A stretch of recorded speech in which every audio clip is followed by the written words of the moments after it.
Les gants ont frappé le bitume à 3 centimètres de mes baskets et toute la rue est devenue si silencieuse qu'on aurait pu entendre les glaçons craquer dans un verre de citronnade. 22 ans, ceinture noire, invaincu dans 3 combats de MMA amateur. Et il me souriait comme si j'étais déjà au sol. Il avait son téléphone sorti. Il avait un public. Ce qu'il n'avait pas, c'était la moindre idée que j'avais passé les 2 dernières décennies à entraîner des hommes 2 fois plus grands que lui à survivre à des choses dont il ne pouvait même pas épeler le nom. J'ai regardé ses gants, puis je les regardai à nouveau, et j'ai posé la seule question qui comptait. Es-tu sûre ? Je m'appelle Isabelle Mercier. J'ai 42 ans, et pendant la majeure partie de ma vie d'adulte, les seules personnes qui connaissaient mon grade m'appelaient mon colonel avec un respect total. Mais dans l'allée des Glycines, dans les quartiers résidentiels impeccables de Versailles, je n'étais que la femme au bout de la rue qui tondait sa propre pelouse et conduisait un vieux Toyota Hilux avec une bosse sur le haillon que je n'avais jamais pris la peine de réparer. J'ai emménagé là en juin après que mon fils Théo a terminé sa 3e, cherchant exactement ce que l'annonce immobilière promettait, la paix. 20 ans dans l'armée de terre vous font cet effet-là. Cela vous apprend à désirer le calme de la même façon que les autres désirent l'excitation. J'avais commandé des soldats au sein du 1er régiment de parachutistes d'infanterie de marine, dirigé des opérations nocturnes où la marge d'erreur était de l'épaisseur d'un battement de cœur et briefé des généraux qui ne sciaient pas quand je les corrigeais. Mais rien de tout cela n'avait d'importance ici. Ici, j'étais juste Isabelle, une mère célibataire, une femme discrète qui saluait le facteur et qui ne ressentait pas le besoin d'expliquer ce qu'elle faisait dans la vie. J'aimais ça. J'aimais que personne ne me regarde à 2 reprises. La maison d'à côté appartenait à Richard Girard, un promoteur immobilier qui avait construit la moitié des centres commerciaux de l'Ouest parisien et qui ne laissait personne l'oublier. Il conduisait une Audi Q8 blanche qu'il garait en marche arrière dans son allée à chaque fois, laissant le moteur tourner un peu trop longtemps, comme s'il voulait que tout le quartier enregistre son arrivée. Son fils Bastien avait 22 ans, de retour après un semestre à la fac qu'il avait abandonné, et plongé dans ce qu'il appelait sa carrière de combattant, le MMA amateur. Une ceinture bleue devenue violette puis noire en un temps record, bien que je ne l'ai jamais vu s'entraîner avec quelqu'un qui puisse réellement le blesser. Il avait 12 000 abonnés et une vidéo de ses meilleurs moments rythmée par une musique qui résonnait dans son garage ouvert chaque après-midi. Je l'ai remarqué avant qu'il ne me remarque. C'est généralement comme ça avec les hommes comme Bastien. Ils sont tellement occupés à être regardés qu'ils ne regardent pas en retour. Il faisait vrombir sa moto à 6 heures du matin, juste sous la fenêtre de ma chambre, 3 jours de suite avant même que je ne dise un mot. Il occupait 2 places de parking devant les boîtes aux lettres de la copropriété comme si c'était sa place réservée. Je l'ai vu une fois depuis mon perron bousculer un livreur 2 fois plus petit que lui simplement parce que son chariot bloquait le trottoir pendant 4 secondes de trop. Personne ne disait rien. C'est le problème avec les quartiers comme celui-ci. Tout le monde est poli jusqu'au moment où la politesse leur coûte quelque chose. Et alors le silence devient assourdissant. J'ai commencé à courir chaque matin à 5h30 avant que le soleil ne se lève car c'est à ce moment-là que le monde m'appartenait encore. Une vieille habitude du régiment. 5h30, c'était déjà tard. Bastien m'a surprise un matin alors que je passais devant son allée en t-shirt gris délavé et short de course. Et il a dit quelque chose à son ami assez fort pour qu'il soit clair qu'il voulait que je l'entende. Elle n'a même pas l'air de pouvoir survivre à un seul round. Son ami a ri. Je n'ai pas changé de rythme. Je n'ai pas tourné la tête. Il y a une sorte de retenue particulière que l'on apprend dans cette vie, celle qui n'a rien à voir avec la peur et tout à voir avec le fait de savoir exactement de quoi on est capable et de choisir délibérément de ne pas le prouver à des inconnus. J'ai souri à la place, pas pour lui, pas vraiment. Pour moi-même, parce que s'il avait su ne serait-ce qu'une fraction de ce que j'avais traversé, il aurait avalé ces mots avant même qu'ils ne sortent de sa bouche. Je veux être honnête sur un point. Une partie de moi le comprenait.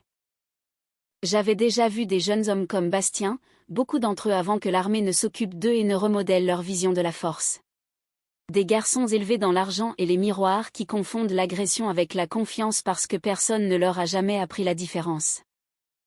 Dans une autre vie sous une discipline différente, Bastien aurait pu faire un soldat décent. Il avait l'agressivité, il n'avait juste pas l'humilité, et personne dans sa vie ne semblait intéressé à la lui enseigner. Son père n'allait certainement pas le faire. Richard Girard traitait le quartier comme une extension de son portefeuille, quelque chose à gérer, à organiser et à qui rappeler occasionnellement qui était vraiment aux commandes. Il était cordial avec moi d'une manière spécifique. Les hommes riches sont cordiaux avec les gens dont ils ont déjà décidé qu'ils ne comptaient pas, une poignée de main ferme, une blague sur le marché immobilier, les yeux déjà fixés ailleurs avant que je n'ai fini ma phrase. Je ne l'ai pas pris personnellement. J'avais rencontré 100 versions de Richard dans ma vie. Des hommes qui confondaient leur compte en banque avec une chaîne de commandement. Ce que je n'attendais pas, ce que je n'avais vraiment pas vu venir ce premier mois, c'était la rapidité avec laquelle l'attention de Bastien allait glisser de moi vers mon fils. Théo avait 15 ans cet été-là. Calme et réfléchi de la manière dont les enfants le deviennent quand ils ont déménagé plus que la plupart, quand ils ont appris à ne pas trop s'attacher à une école ou à une rue parce que l'armée ne demande pas la permission avant de vous réaffecter. Il faisait du vélo dans l'allée des Glycines le soir, ses écouteurs sur les oreilles, s'occupant de ses affaires. Il ne savait rien du combat au corps à corps ou de la prestance de commandement. Il connaissait les jeux vidéo, une fille de sa classe de mathématiques et le nouveau skate pour lequel il économisait. Il était à tous égards encore juste un garçon. J'ai regardé Bastien l'observer un soir de l'autre côté de la rue, ce même sourire paresseux et suffisant rampant sur son visage. Et quelque chose dans ma poitrine est devenu très calme et très tranchant, comme autrefois. Juste avant un briefing dont je savais déjà qu'il allait mal se passer, je me suis dit que j'étais paranoïaque. Je me suis dit que les garçons comme Bastien finissaient par s'ennuyer et passaient à des cibles plus faciles. J'avais tort. Et il ne faudrait pas longtemps pour découvrir à quel point j'avais tort. Il y a une sorte d'effroi particulier que seuls les parents comprennent.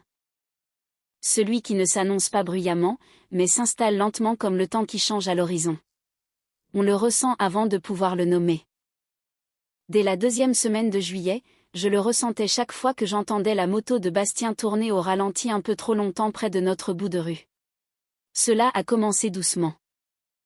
Bastien passait lentement devant le terrain où Théo et quelques gamins du quartier jouaient au basket, faisant vrombir son moteur juste assez pour les disperser hors du bitume.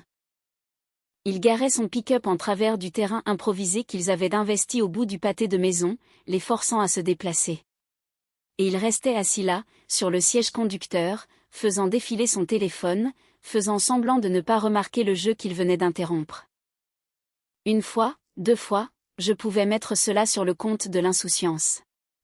À la 4e fois, j'ai compris que ce n'était pas de l'insouciance du tout. C'était un message. Cette rue, cet espace lui appartenait, et tous les autres n'existaient que selon ses conditions. Puis c'est devenu personnel. Je suis rentré après une longue journée de visioconférence avec le commandement de l'armée qui avait duré 2 heures de trop, le genre de journée qui vous laisse la mâchoire endolorie à force de serrer les dents, et j'ai trouvé Théo assis sur nos marches d'entrée. Calme d'une manière qui m'a immédiatement mise en alerte. Il ne pleurait pas. Mon fils ne pleure pas facilement. Pas depuis qu'il a peut-être 9 ans. Mais il a une certaine immobilité quand quelque chose le ronge, une immobilité que je reconnaissais car je l'avais vu chez de jeunes soldats après leur première leçon difficile sur le monde. Tout va bien, ai-je demandé en posant mon sac lentement pour lui laisser de l'espace. Il a haussé les épaules. Bastien m'a appelé le petit soldat à sa maman devant tout le monde sur le terrain aujourd'hui. Il a dit ça comme une blague. Tout le monde a ri. J'ai ressenti quelque chose de serré et de profond dans mon estomac, une chaleur ancienne et familière que je n'avais pas ressentie depuis des années. Pas depuis la dernière fois que j'avais vu quelqu'un sous-estimer les personnes sous mon commandement et en payer le prix. Mais j'ai gardé ma voix calme parce que c'est le travail. Cela a toujours été le travail. Pas l'absence de colère, mais la discipline de ne pas la laisser diriger. Qu'est-ce que tu as répondu, ai-je demandé. Rien. Qu'est-ce que j'étais censé dire? Je me suis assise à côté de lui sur la marche, assez près pour que nos épaules se touchent. Rien ce soir. C'est la bonne réponse. Théo, écoute-moi. Ne te bats pas contre des gens qui cherchent désespérément à prouver quelque chose. Ce genre de faim est sans fond. Tu ne peux pas la satisfaire en lui donnant une réaction. Tu ne fais que la nourrir. Il a hoché la tête, mais je pouvais dire que les mots n'avaient pas porté comme je le voulais. Les adolescents de 15 ans ne fonctionnent pas à la sagesse. Ils fonctionnent à l'humiliation et au besoin désespéré de l'effacer. Je comprenais cela. J'avais eu 15 ans moi aussi autrefois. Même si cela me semblait être la vie d'une autre femme à présent. J'espérais que ce serait la fin de l'histoire. Ce ne fut pas le cas. 10 jours plus tard, par un après-midi de samedi chaleureux qui aurait dû être banal, j'étais à l'intérieur en train de préparer le dîner quand j'ai entendu des éclats de voix dehors, le rire de Bastien traversant la fenêtre ouverte de la cuisine, aigu et démonstratif. Je suis sortie sur le perron et j'ai trouvé Théo debout à côté de son vélo qui était couché au milieu de la rue, la roue avant tournant encore et la chaîne à moitié déraillée. Bastien se tenait à quelques mètres de là, son téléphone levé, filmant, souriant à l'écran comme s'il préparait une chute comique. Répète, le disait clairement Bastien à la caméra et non à Théo. Dis comment tu m'as appelé. Le visage de Théo était rouge, sa mâchoire serrée, ses mains crispées sur ses côtés de cette façon impuissante et furieuse qu'ont les enfants quand ils savent qu'ils sont dépassés. Je n'ai pas couru. Je n'ai pas crié. J'ai marché avec le même pas mesuré que j'utiliserais pour approcher une situation qui nécessite du contrôle et non du chaos. Parce que le chaos est exactement ce qu'un agresseur attend de vous. Cela confirme qu'il a réussi à vous atteindre. Ramasse le vélo, ai-je dit. Pas fort. Je n'avais pas besoin de crier. Bastien a baissé le téléphone juste assez pour me regarder. Ce même sourire paresseux toujours accroché à son visage. Ou quoi? Je n'ai pas répondu tout de suite. Je l'ai juste regardé. Vraiment regardé comme on regarde une évaluation de menace, cataloguant sans jugement, sans chaleur, juste de l'information. Sa posture était souple, le poids vers l'avant, la posture de quelqu'un habitué à être la personne la plus dangereuse dans n'importe quelle pièce. Ses yeux, pourtant, ont vacillé pendant une demi-seconde sous mon regard. Quelque chose d'involontaire et de petit, un éclair d'incertitude. Il ne s'en est probablement même pas rendu compte lui-même. J'ai vu cet éclair chez des hommes 3 fois plus grands que lui juste avant qu'il ne décide qu'il était plus intelligent de reculer que de tester ce qui se tenait devant eux. Pendant un moment, j'ai cru qu'il allait vraiment ramasser le vélo. Il m'a regardé debout dans la rue dans mes vêtements de jardinage, de la terre encore sur mes genoux à cause du parterre de fleurs sur lequel je travaillais, et quelque chose dans mon immobilité a semblé l'amuser. Vous, les militaires, a-t-il dit en terminant son appel et en glissant le téléphone dans la poche de sa veste. Vous pensez toujours que le grade compte en dehors de la base. J'aurais pu dire une douzaine de choses à ce moment-là. J'aurais pu lui dire exactement ce que le grade m'avait appris, exactement ce que cela signifiait de tenir la ligne quand tout le monde autour de vous voulait rompre la formation. Exactement combien de jeunes hommes et de femmes j'avais vu devenir des personnes bien meilleures que le garçon qui filmait actuellement l'humiliation de mon fils pour des likes. Au lieu de cela, je n'ai rien dit. J'ai ramassé le vélo de Théo moi-même, je l'ai redressé et je l'ai ramené vers notre garage tandis que mon fils me suivait, confus et un peu embarrassé par mon silence. « Pourquoi tu n'as rien dit ?» a-t-il demandé une fois à l'intérieur, la voix tremblante entre frustration et déception. Parce qu'il voulait une réaction, lui ai-je dit en posant le vélo contre le mur. Et je ne donne pas aux gens ce qu'ils veulent de moi juste parce qu'ils crient assez fort pour l'exiger. Mais ce soir-là, allongé éveillé bien après que Théo se soit endormi, j'ai senti le vieux courant s'agiter sous mon calme.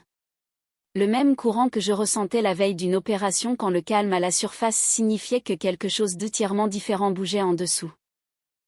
Je comprenais avec une clarté totale que ce n'était pas fini. Les garçons comme Bastien ne s'arrêtent pas parce que vous partez. Ils s'arrêtent quand le monde finit par leur montrer de manière indéniable que partir n'a jamais été la même chose qu'avoir peur. Je ne savais pas encore à quel point cette leçon allait devenir publique. La fête des voisins dans notre quartier était une institution. Chaque année, l'association des résidents fermait la moitié de l'allée des Glycines. Des tables pliantes étaient installées sous des guirlandes lumineuses. Le barbecue de quelqu'un remplissait tout le quartier de l'odeur des grillades des midis. Et chaque famille de la rue se présentait, qu'elle aime ses voisins ou non. C'était le seul jour de l'année où toute la communauté occupait le même carré de bitume. Et à 16 heures, ce carré de bitume était bondé. J'ai failli ne pas y aller. J'avais eu une semaine difficile, une révision budgétaire qui avait duré trop longtemps, un appel avec un général qui aimait s'écouter parler, ce bourdonnement sourd d'épuisement qui ne vous quitte jamais vraiment peu importe depuis combien d'années vous faites le métier. Mais Théo voulait y aller. Il voulait un après-midi normal avec des enfants normaux faisant des choses normales. Et après l'été qu'il avait passé, je n'allais pas le lui refuser. Nous sommes arrivés un peu après 15 heures. Je portais un jean et un vieux haut gris, les cheveux attachés, rien qui ne puisse attirer l'attention. C'était toujours le but. J'ai apporté un saladier de taboulé parce que c'est ce qu'on apporte à ces événements. Et j'ai trouvé une place près de l'allée des voisins où je pouvais garder un œil sur Théo pendant qu'il lançait un ballon avec quelques garçons de son âge. Bastien est arrivé vers 16 heures, déjà quelques bières dans le nez, se déplaçant à travers la foule avec l'énergie expansive de quelqu'un qui savait qu'il était la personne la plus imposante physiquement à la fête et qui avait décidé que ce fait lui donnait tous les droits. Il avait montré ses vidéos de combat sur le téléphone de quelqu'un à un moment donné, commentant ses propres KO comme un présentateur sportif, et le petit groupe de personnes autour de lui riait au bon moment. De la façon dont les gens rient quand ils ménagent quelqu'un plutôt que par véritable amusement. J'ai observé cela de loin, buvant ma citronnade, ne disant rien, ne voulant rien de plus que passer l'après-midi sans incident. Vers 17 heures, le soleil déclinant assez bas pour tout teinter d'or, la voix de Bastien s'est élevée au-dessus du brouhaha général. Ce ton particulier qu'ont les hommes quand ils ont bu juste assez d'alcool pour confondre le volume sonore avec le charisme. Est-ce que quelqu'un ici pense pouvoir me battre, s'est-il écrié, les bras écartés, souriant à la foule comme s'il connaissait déjà la réponse. Allez, n'importe qui. J'irai doucement. Personne n'a répondu. Quelques rires mal à l'aise. Un père de famille a secoué la tête et s'est retourné vers le grill. Le silence qui a suivi n'était pas respectueux. C'était le silence de gens qui le trouvaient épuisant mais ne voulaient pas de la confrontation nécessaire pour le dire tout haut. Ce silence semblait déranger Bastien plus qu'un défi direct. Il a balayé la foule du regard et je l'ai senti avant de le voir, le moment exact où ses yeux se sont posés sur moi, debout près de la table des boissons avec ma citronnade, banale, imperturbable.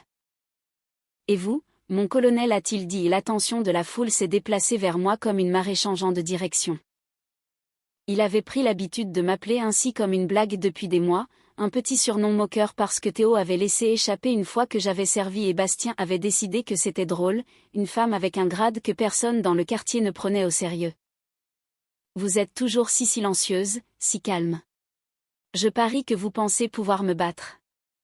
Je n'ai pas répondu. J'ai pris une gorgée de ma citronnade.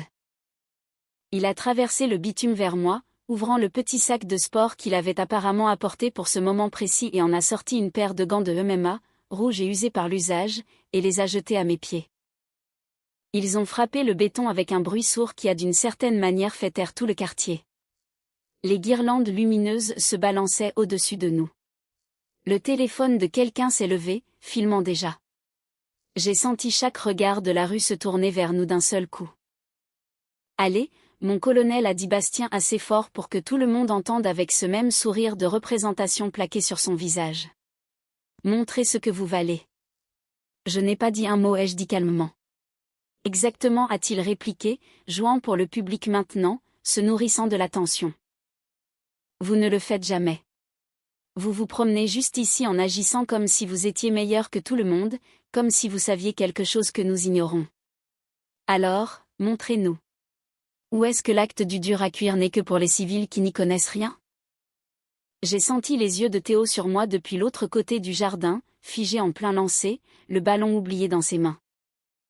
J'ai senti la présence de Richard aussi, s'approchant avec son téléphone déjà levé, cette même supériorité amusée sur son visage, le regard d'un homme qui s'attendait pleinement à ce que cela se termine en faveur de son fils et qui voulait en avoir la preuve. J'ai regardé les gants, puis j'ai relevé les yeux vers Bastien. Es-tu sur lui, ai-je demandé, d'un ton calme et régulier, le ton exact que j'aurais utilisé pour briefer une salle pleine de colonels 2 fois plus âgés que lui sur une opération comportant un risque réel. Quelque chose a traversé son visage, cette même hésitation d'une demi-seconde que j'avais captée des semaines plus tôt dans la rue, rapidement enterrée sous la bravade. Tu as peur, a-t-il dit plus fort pour la foule. J'ai levé la main et détaché ma montre, la tendant sans un mot à Madame Leroy qui se tenait à proximité et qui l'a prise avec des yeux écarquillés et une expression entre l'alarme et l'incrédulité. J'ai marché vers Théo, j'ai pris mon téléphone dans ma poche et je le lui ai tendu. Reste derrière la clôture, lui ai-je dit assez bas pour que ce soit juste entre nous. Quoi qu'il arrive, reste là. Il m'a regardé comme s'il voulait poser 100 questions à la fois, mais quelque chose dans mon visage a dû lui dire que ce n'était pas le moment. Il a hoché la tête et a reculé vers la clôture, le téléphone serré dans ses deux mains, les yeux grands ouverts. La foule était devenue totalement silencieuse maintenant, le genre de silence qui a un poids, qui presse contre vos oreilles. Quelqu'un a éteint la musique qui passait sur une enceinte. Richard se tenait près du front des spectateurs, filmant l'adversaire de son fils avec l'aisance confiante d'un homme qui avait déjà décidé comment cette histoire finirait. J'ai retiré mes sandales et j'ai posé mes pieds nus sur le bitume chaud. Le soleil de septembre descendait bas et orange sur les toits de Versailles, projetant de longues ombres sur une rue qui s'apprêtait à apprendre quelque chose sur la femme qui vivait à son extrémité. Bastien a fait craquer son cou, a bondi une fois sur la pointe des pieds et a glissé ses mains dans les gants qu'il n'aurait pas le temps d'utiliser. Je n'ai pas mis de gants. Je n'en avais pas besoin. Quand tu veux, ai-je dit. Tout le quartier retenait son souffle. Bastien est venu vers moi exactement comme je m'y attendais. Les combattants de cage, même amateurs, sont entraînés à réduire la distance rapidement, à utiliser l'agression comme une arme avant même que la technique n'entre en jeu. Il s'est élancé avec un crochet du droit large, plus spectaculaire qu'efficace. Le genre de coup conçu pour paraître dévastateur sur une vidéo plutôt que pour toucher proprement quelqu'un qui sait ce qu'il fait. J'avais vu cette forme exacte d'agression 1000 fois auparavant dans des salles d'entraînement et dans des endroits bien moins indulgents qu'un quartier résidentiel avec des lampions. Je n'ai pas rendu un seul coup. Pas un seul, pendant tout le combat. Cette décision n'était pas de la pitié. Pas encore. C'était de la stratégie. Un homme habitué à être le plus dangereux de la pièce interprète un contre comme la confirmation qu'il est dans un combat qui en vaut la peine. Je n'étais pas intéressé à confirmer quoi que ce soit pour Bastien. J'étais intéressé à terminer cela aussi rapidement et proprement que possible. J'ai esquivé son premier coup avec un léger pivot des hanches, à peine plus qu'un transfert de poids, et son élan l'a entraîné un demi-pas après moi. La foule a émis un son entre le soupir et le murmure, le bruit spécifique que font les gens quand leurs attentes sont discrètement bousculées. Bastien a récupéré vite. Je dois lui accorder cela. Il avait une véritable athléticité enfouie sous toute cette bravade, et il s'est retourné vers moi avec un coup de pied bas visant ma cuisse. Je suis entré à l'intérieur de son mouvement au lieu de m'éloigner, fermant la distance qu'il voulait désespérément contrôler, et j'ai saisi son bras tendu dans un contrôle qui utilisait son propre élan contre lui. C'est une technique simple, aussi vieille que la lutte elle-même, mais le simple ne fonctionne que si votre timing est exact, et 20 ans d'entraînement ne m'avaient rien donné sinon un timing exact. Il a trébuché vers l'avant, déséquilibré, et avant qu'il ne puisse se rétablir, j'avais ma hanche contre la sienne, un bras enroulé autour de sa taille dans un verrouillage de corps qui lui enlevait tout ce dont il avait besoin. L'espace, le levier, la capacité de générer de la puissance dans n'importe quel coup. Il a essayé de forcer. Bastien était fort, véritablement fort, cette force construite en salle de sport qui semble impressionnante sous les néons et les filtres vidéo. Mais la force sans structure s'épuise vite. Et j'ai senti le moment exact où sa respiration a changé, le moment exact où ses épaules ont commencé à travailler plus dur qu'elles ne le devaient parce que sa technique l'avait abandonné sous la pression. J'ai fauché son pied d'appui d'un geste net et simple et je l'ai mis au sol. Le murmure de la foule s'est transformé en quelque chose de proche du choc. Bastien s'est relevé presque immédiatement, la mâchoire serrée maintenant. Tout le côté démonstratif vidé de son visage est remplacé par quelque chose de brut, quelque chose de plus proche de la vérité de ce qui se passait réellement. Il est revenu vers moi encore plus vite cette fois, plus désespéré, lançant une combinaison qui avait une réelle intention derrière elle. J'ai senti le premier coup frôler mon oreille assez près pour que l'air bouge. Et quelque chose dans ma poitrine est devenu froid et aiguisé et totalement, complètement calme. L'immobilité exacte que je ressentais dans les secondes avant une intrusion quand votre corps sait exactement ce pourquoi il est fait et le fait tout simplement. Je me suis glissé derrière lui. C'est arrivé assez vite pour que je doute que plus de quelques personnes dans cette foule aient réellement vu la mécanique du mouvement. Une saisie arrière, les hanches descendent en bas, un balayage qui a enlevé sa base avant même qu'il ne réalise que j'avais bougé. Il a frappé le bitume durement, le souffle le quittant de manière audible, et j'étais au sol avec lui avant qu'il ne puisse s'échapper. Mon poids s'est installé sur son dos, contrôlant le combat depuis une position de laquelle il n'avait absolument aucun entraînement pour s'échapper. Chaque échange de lutte à partir de ce moment était une conclusion évidente. Il le savait. Je pouvais le sentir, le savoir dans la façon dont sa lutte passait de stratégique à purement instinctive. Les gestes désordonnés de quelqu'un qui comprenait à un niveau animal qu'il n'était plus celui qui contrôlait ce qui arrivait à son corps. J'ai sécurisé son épaule, isolé le bras et les verrouillé en place avec le genre de contrôle qui rendait toute lutte supplémentaire non seulement inutile mais réellement dangereuse pour lui s'il continuait à se débattre. Puis je suis passé à son cou. Une prise contrôlée, rien de conçu pour blesser, seulement pour communiquer avec une clarté totale que c'était fini dès que je décidais que c'était fini. Je n'ai jamais lancé un seul coup de poing, pas une seule fois de tout le combat. Je veux que cela soit bien compris parce que cela comptait pour moi à ce moment-là et pour tous ceux qui regardaient. Il n'a jamais été question de le blesser. Il s'agissait de mettre fin à quelque chose qu'il avait commencé et qu'il avait refusé encore et encore d'arrêter lui-même. Il a tapé mon avant-bras 2 fois rapidement, le signal universel, la respiration saccadée et désespérée sous moi. Je l'ai relâché instantanément. Aucune hésitation, aucun attardement, aucune seconde supplémentaire maintenue juste pour marquer un point. Le moment où il a tapé, c'était complètement fini comme cela devrait toujours l'être. Je me suis relevé la première et je lui ai tendu la main, et après un long moment, la fierté luttant visiblement avec l'épuisement sur son visage, il l'a prise et je l'ai aidé à se relever. Toute la rue était silencieuse. Pas un seul téléphone n'a été abaissé, pas un seul mot n'a été prononcé. 75 secondes selon l'horodatage d'une des vidéos qui a circulé plus tard, bien que cela ait semblé à la fois plus court et infiniment plus long pendant que cela se passait. Bastien se tenait là dans la lumière dorée déclinante, la poitrine haletante, les gants toujours aux mains qui n'avaient jamais réussi à porter un seul vrai coup, me regardant comme s'il voyait une personne entièrement différente de la femme dont il s'était moqué pendant des mois. Je me suis penché assez près pour que lui seul puisse m'entendre. Gagner n'est pas la même chose qu'humilier quelqu'un, ai-je dit. Je veux que tu te souviennes de ça. J'ai eu 100 occasions de te blesser ce soir et je n'en ai pris aucune. C'était un choix. J'ai besoin que tu comprennes que c'était un choix. Il n'a rien répondu. Il a juste hoché la tête une fois, quelque chose dans son visage se fendant d'une manière qui n'avait rien à voir avec le combat lui-même. Je me suis tournée et j'ai cherché Théo derrière la clôture et je l'ai trouvé debout, figé, mon téléphone oublié dans sa main, les yeux grands ouverts avec quelque chose que je n'avais pas vu sur son visage depuis très longtemps. Pas de la peur, pas du choc exactement, mais une sorte de reconnaissance naissante, comme une pièce de puzzle s'emboîtant enfin. Je suis allée vers lui, j'ai posé ma main sur son épaule et j'ai dit doucement, rentrons à la maison. Derrière nous, j'ai entendu la voix de Richard déchirer le silence, aiguë et furieuse, cherchant déjà son téléphone avec un autre but. Maintenant c'est une agression, cria-t-il à personne en particulier et à tout le monde à la fois. Que quelqu'un appelle la police. Elle a agressé mon fils. Je ne me suis pas retournée. Je n'en avais pas besoin. Je savais déjà exactement comment cela allait se terminer, et cela n'allait pas se terminer comme Richard Girard le pensait. La police est arrivée dans les 20 minutes.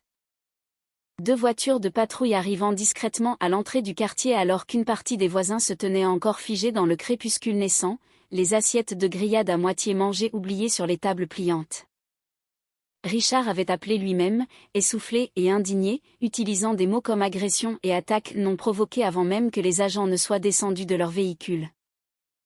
Je me tenais avec Théo près de notre allée, les bras croisés, attendant calmement car j'ai appris que la pire chose que l'on puisse faire dans un moment pareil est d'agir comme si on avait quelque chose à cacher.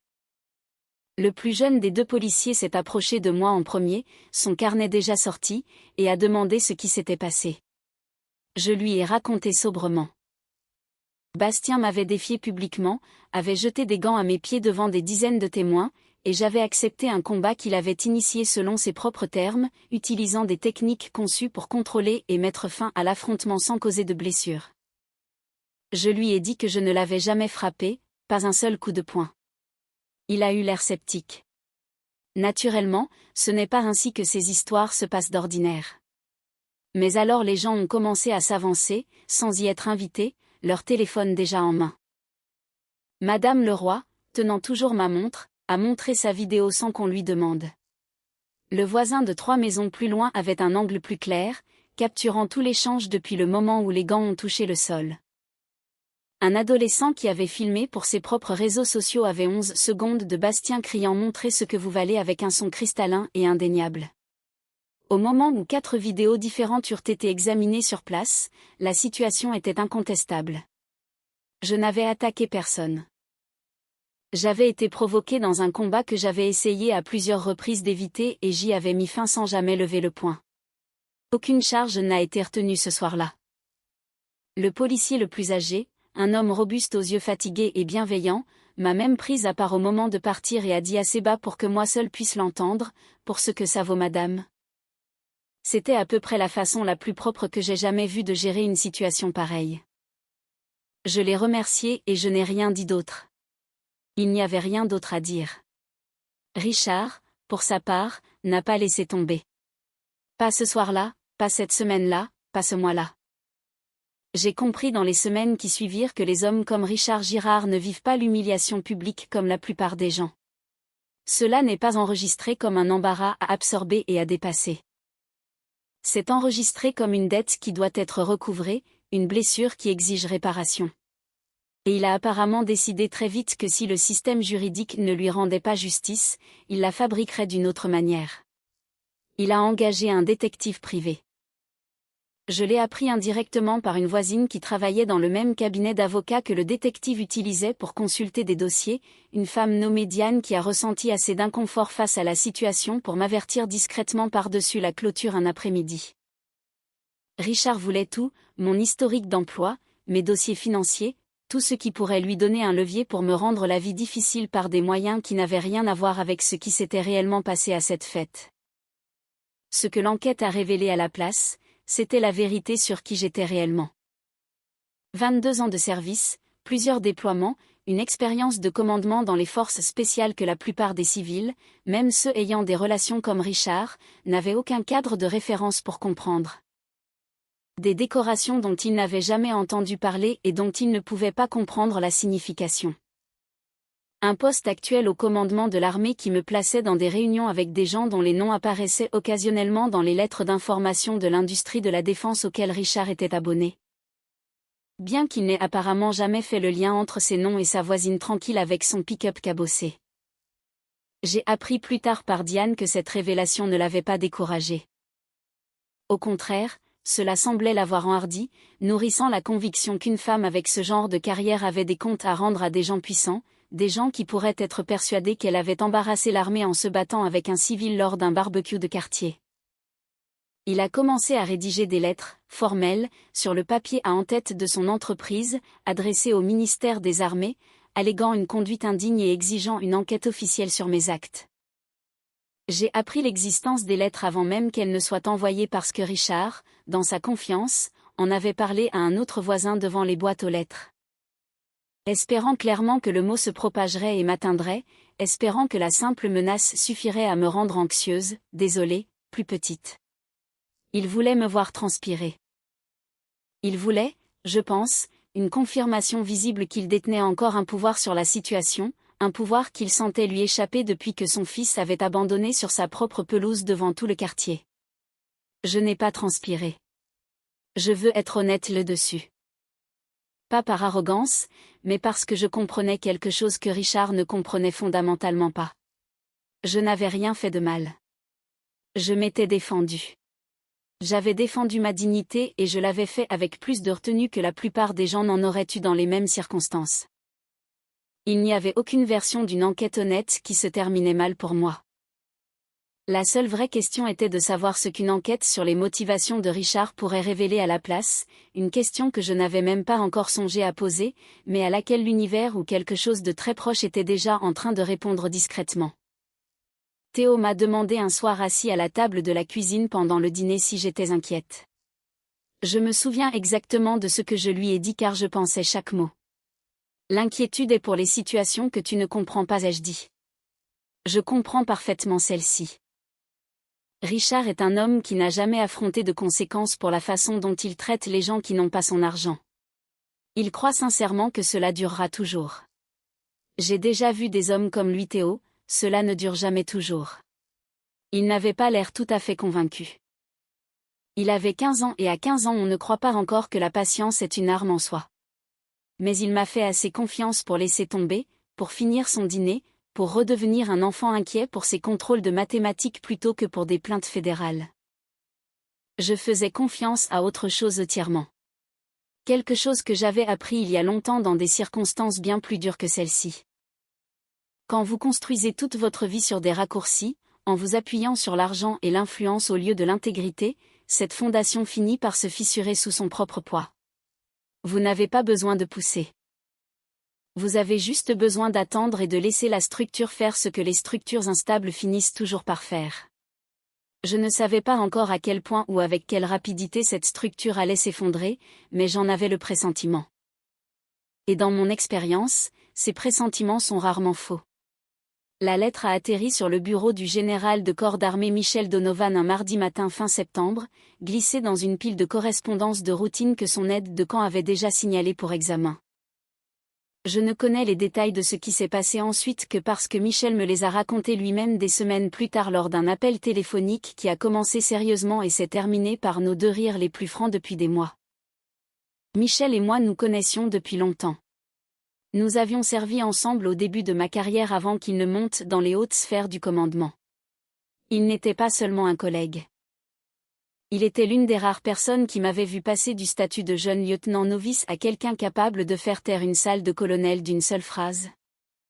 Et il avait développé au fil des ans ce que je ne peux décrire que comme un sens de l'humour très spécifique et très sec envers quiconque était assez fou pour me sous-estimer.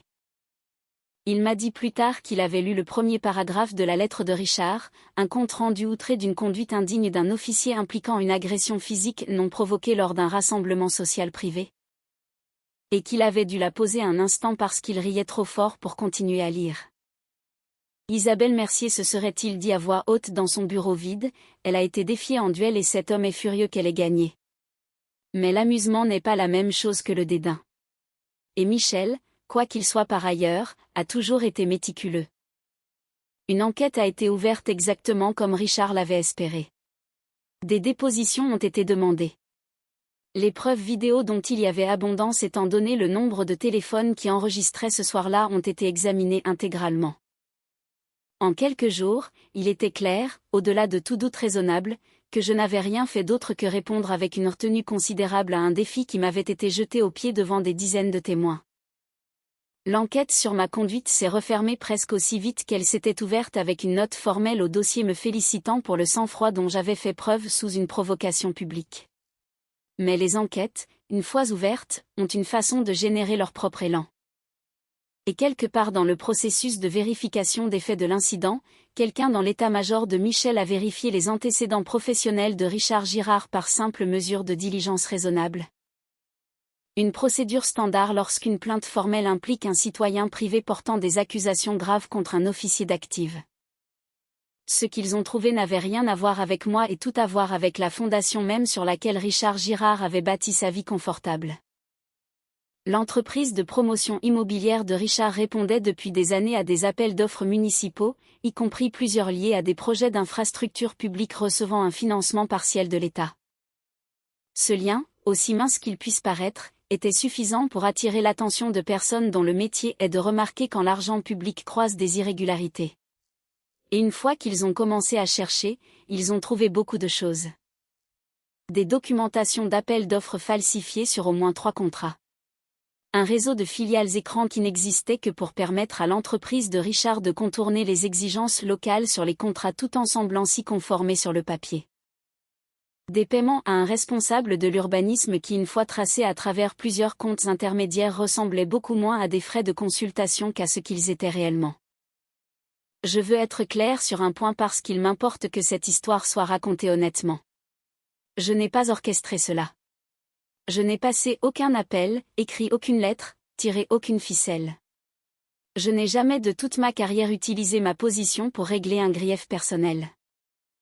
Et je n'allais pas commencer pour un conflit de voisinage impliquant un homme qui avait jeté des gants à mes pieds lors d'un barbecue. Ce qui est arrivé à Richard Girard est arrivé parce que Richard Girard avait bâti son empire sur l'honnêteté de façade et qu'il avait commis l'erreur catastrophique d'inviter un examen officiel dans sa propre vie au moment exact où cet examen était prêt à regarder de près toutes les personnes impliquées. L'Agence de contrôle des contrats publics s'est impliquée en premier étant donné le financement d'État lié à certains de ces projets. Puis la police financière une fois que les paiements d'urbanisme ont fait surface. Les services fiscaux ont suivi peu après une fois que la structure de ces sociétés écrans a été examinée et a levé le genre de drapeau rouge dont les auditeurs rêvent. En 6 semaines après avoir envoyé une lettre destinée à détruire ma carrière, Richard Girard s'est retrouvé l'objet de 3 enquêtes fédérales distinctes. Ces contrats de développement ont été gelés en attendant examen, des dizaines de millions d'euros de projets suspendus indéfiniment. J'ai entendu parler de tout cela par morceaux, comme on entend une maison s'effondrer à 2 rues de là, les bruits d'abord, puis la poussière, puis finalement la forme complète de ce qui s'était passé. Diane, ma voisine ayant des relations au cabinet d'avocats, me tenait vaguement au courant, toujours avec la même note d'incrédulité dans la voix. Il s'est fait ça tout seul, me dit-elle une fois, presque avec étonnement. Il avait une entreprise légitime. Il n'avait pas besoin de prendre ces raccourcis. Il n'a juste pas pu s'en empêcher. Le monde de Bastien s'est effondré sur une voie parallèle plus petite. La salle de sport où il s'entraînait, sentant le vent tourner pour la réputation de son père et refusant d'être associé soit à la vidéo virale de sa défaite, soit à l'examen officiel croissant entourant sa famille, a discrètement suspendu son adhésion. Citant des préoccupations de conduite liées à l'incident de la fête des voisins, qui avait été vu à ce moment-là près de 2 millions de fois sur diverses plateformes. Ses sponsors, une entreprise régionale de compléments alimentaires et une marque locale de vêtements de sport, ont tous deux publié des déclarations polies et soigneusement formulées se distanciant de lui dans la même semaine. Les vidéos de ses exploits se sont arrêtées. Les publications se sont arrêtées. Pour la première fois depuis que j'avais emménagé dans l'allée des Glycines, le garage de Bastien restait silencieux le matin. J'ai ressenti quelque chose de complexe en regardant tout cela se dérouler. Quelque chose qui n'était pas du triomphe. Pas exactement. J'avais passé toute ma carrière à croire que les conséquences, les vraies conséquences, finissent par trouver les gens sans que personne n'ait besoin de les fabriquer. Je n'avais pas voulu cela pour Richard, pas spécifiquement à cette échelle. J'avais simplement voulu qu'on me laisse tranquille pour élever mon fils en paix, pour vivre la vie tranquille que j'avais méritée après 2 décennies de service. Mais je comprenais aussi, en regardant faire, que cela n'avait jamais vraiment été à propos de moi. Cela ne l'avait jamais été. La chute de Richard Girard avait été construite des années avant que je n'emménage dans l'allée des Glycines. J'avais simplement été le fil qui une fois tiré avait effiloché quelque chose qui s'usait depuis longtemps. Théo m'a demandé un soir d'octobre en regardant les informations locales couvrir le segment sur l'enquête pour fraude si je me sentais mal à propos de cela. J'ai réfléchi à cette question plus longtemps que prévu. Non, lui ai-je dit finalement. Je me sens mal pour quiconque doit voir sa famille s'effondrer. C'est une chose difficile à voir même quand la personne qui tombe a construit elle-même tout l'effondrement. Mais je ne me sens pas responsable de cela, Théo, et toi non plus. Nous n'avons pas fait ça. Nous avons juste arrêté d'absorber ce qui n'était pas à nous de porter, et tout le reste a suivi sa propre gravité. Fin novembre, la maison des Girard arborait un panneau à vendre planté de travers sur la pelouse avant. Le genre de panneau qui apparaît quand une famille vend par nécessité plutôt que par choix. Je l'observais depuis mon perron certains matins, café à la main. Et je ne ressentais aucune de la satisfaction que j'aurais pu m'attendre à ressentir en septembre quand Richard filmait encore mon combat avec son fils et criait à l'agression devant un policier qui n'y croyait manifestement pas. Voir une famille perdre sa maison n'est pas une victoire. C'est juste pesant, d'une manière différente et plus silencieuse que tout ce qui a précédé. La banque a saisi la maison début décembre. J'ai appris par Diane, qui était devenue une véritable amie au fil de ces mois, que les frais d'avocat de Richard avaient à eux seuls dévoré toutes les réserves de liquidité que la famille avait après que les enquêtes eurent pris de la vitesse. Et une fois que ces contrats de construction furent restés gelés pendant toute la saison d'automne, les revenus s'étaient simplement arrêtés assez vite pour ne plus couvrir ce qu'ils devaient. Ils ont déménagé par un mardi matin gris. Un camion de déménagement s'est garé dans l'allée où Bastien faisait vrombir sa moto à 6 heures du matin. Et l'après-midi même, la maison était vide, et la rue était calme d'une manière qu'elle n'avait pas connue depuis avant mon arrivée. Personne n'a fait de fête pour cela. Personne ne s'est rassemblé aux boîtes aux lettres pour bavarder avec plaisir. Je pense qu'en fin de compte la plupart des voisins en avaient simplement assez du bruit que les Girard apportaient partout avec eux, et leur absence ressemblait moins à un triomphe qu'à une expiration, une rue enfin autorisée à se reposer sur elle-même. Bastien est venu me voir la semaine avant leur départ. Je me souviens avoir été surprise par le coup à ma porte. Surprise encore plus de le trouver là seul. Pas de téléphone à la main, pas de public, rien de démonstratif dans sa façon de se tenir sur mon perron, les mains enfoncées profondément dans les poches de sa veste, les épaules rentrées d'une manière que je ne lui avais jamais vue. Il paraissait plus jeune que ses 22 ans à ce moment-là. Il ressemblait honnêtement à un gamin qui était finalement arrivé au bout de la route. Je voulais dire quelque chose avant de partir, a-t-il dit, ne rencontrant pas tout à fait mon regard au début. J'y ai beaucoup réfléchi. Le combat, tout ce qu'il y a eu avant aussi. L'histoire avec le vélo de Théo, la façon dont je vous ai parlé, tout ça. Il a fait une pause, sa mâchoire travaillant comme si les mots étaient plus durs à sortir qu'il ne l'avait prévu. J'aurais dû écouter tout ça. Vous avez essayé de me dire quelque chose ce jour-là à la fête et j'étais trop occupée à essayer de paraître dur devant une caméra pour l'entendre vraiment. Je me suis tenue sur le seuil de ma porte et je l'ai regardé pendant un long moment. Ce jeune homme qui avait passé des mois à traiter notre rue comme sa scène personnelle, se tenant maintenant là avec une posture véritablement humble. J'ai pensé à toutes les façons dont je pourrais répondre, à toutes les choses que j'aurais pu dire sur la responsabilité, sur la famille qu'il laissait derrière lui, sur la version de lui-même qu'il devrait reconstruire de zéro ailleurs. Finalement, je suis restée simple car j'ai trouvé que les choses les plus vraies le sont généralement. La force ne se mesure pas à qui tu peux battre, lui ai-je dit. Elle se mesure à qui tu choisis de ne pas blesser. Tu as eu 100 occasions ce jour-là de partir avant que les gants ne touchent le sol, et tu n'en as pris aucune. C'est ça la leçon ici, Bastien, pas le combat. Ce qui s'est passé avant le combat. Il a hoché la tête lentement et pour la première fois depuis que je l'avais rencontré, j'ai vu quelque chose derrière ses yeux qui semblait pouvoir réellement rester. Est-ce que je peux demander pardon à Théo, a-t-il demandé. Avant de partir, j'ai appelé Théo et j'ai regardé depuis l'entrée de la cuisine alors que tous les deux se tenaient sur mon perron. Bastien s'excusant d'une voix dépouillée de toute son ancienne bravade.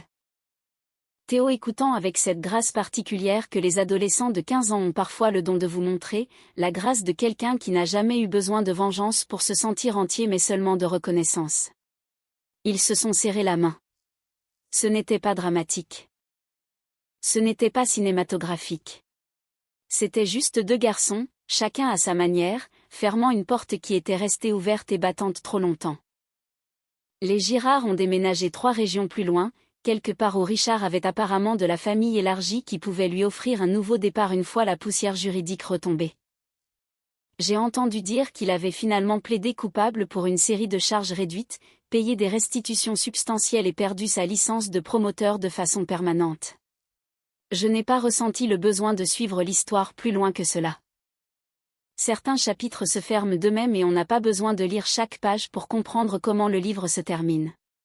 Versailles est redevenu exactement ce que l'annonce m'avait promis en juin. Calme, banal, paisible de cette façon spécifique qui ne vient qu'après que les tempêtes sont passées et ont tout nettoyé. Je cours toujours chaque matin à 5h30. Même t-shirt gris, même chaussures usées, même rue vide bourdonnant de la lumière de l'aube avant que le reste du quartier ne s'éveille. Mais quelque chose est différent maintenant. Quelque chose de petit mais de réel. Les voisins qui avaient l'habitude de m'ignorer, qui n'enregistraient jamais vraiment la femme au bout de la rue s'arrêtent maintenant. Ils font un signe de la main. Parfois ils sortent à leur boîte aux lettres un peu plus tôt juste pour dire bonjour. Et je réponds toujours parce que c'est ce que font les voisins quand le bruit s'est enfin dissipé assez pour s'entendre correctement. Théo va bien. Il a intégré l'équipe de foot du lycée ce printemps et il ne parle plus beaucoup de cet été-là, bien que de temps en temps quand quelqu'un à l'école essaie de le bousculer comme Bastien le faisait autrefois, je remarque qu'il ne tressaille plus comme avant. Il observe simplement, calme, imperturbable, cette immobilité exacte que j'ai mis 20 ans à apprendre moi-même, transmise discrètement sans que nous en ayons jamais vraiment discuté. Je pense souvent à toute cette période, honnêtement. Pas avec colère, plus maintenant. Avec quelque chose qui ressemble à de la gratitude. Aussi étrange que cela puisse paraître parce que cela m'a appris à nouveau quelque chose que j'avais déjà appris une fois dans un endroit bien plus difficile et dans des circonstances bien plus dures, que la patience n'est pas de la passivité et que s'éloigner n'est pas de la faiblesse. Et les gens qui confondent votre retenue avec de la peur sont toujours, en fin de compte, ceux qui apprennent la leçon la plus dure. Les harceleurs confondent la patience avec la faiblesse. Ils ne réalisent jamais que les personnes les plus fortes sont généralement les dernières à chercher la bagarre. Cette histoire nous rappelle avec force que la véritable puissance ne réside pas dans l'étalage de la force physique ou de l'agressivité, mais dans la maîtrise de soi et la retenue. Le colonel Isabelle Mercier incarne cette force tranquille qui n'a rien à prouver. Face à l'arrogance de Bastien et à la corruption de Richard, elle choisit la patience, une arme bien plus redoutable que n'importe quel coup de poing. La leçon ultime est claire, ceux qui utilisent leur influence ou leur force pour écraser les autres finissent souvent par provoquer leur propre chute. En voulant détruire Isabelle, Richard a lui-même ouvert la porte aux enquêtes qui ont révélé sa malhonnêteté. C'est un rappel que l'intégrité est une fondation solide, tandis que l'ego et la corruption sont des sables mouvants. La véritable force est de savoir quand agir et surtout, quand choisir de ne pas blesser alors qu'on en a le pouvoir. Et vous, avez-vous déjà été confronté à une personne qui confondait votre calme avec de la faiblesse? Comment avez-vous géré la situation? Pensez-vous que la patience soit la meilleure réponse face à l'arrogance? Partagez vos expériences dans les commentaires, j'ai hâte de vous lire.